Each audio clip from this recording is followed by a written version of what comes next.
بسم اللہ الرحمن الرحیم۔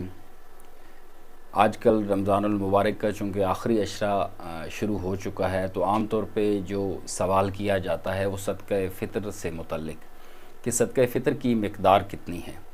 تو صدقہ فطر کی کم از کم مقدار 2.25 کلو گندم، احتیاطاً 2 کلو گندم کم از کم مقدار ہے، جس کا پاکستان میں جو قیمت ہے، جو ریٹ ہے، وہ مختلف علاقوں میں مختلف ہے۔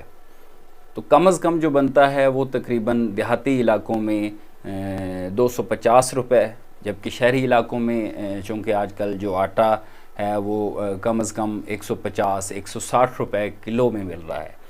تو شہری علاقوں کے لحاظ سے کم از کم 300 روپے، 320 روپے کم از کم مقدار بنتی ہے۔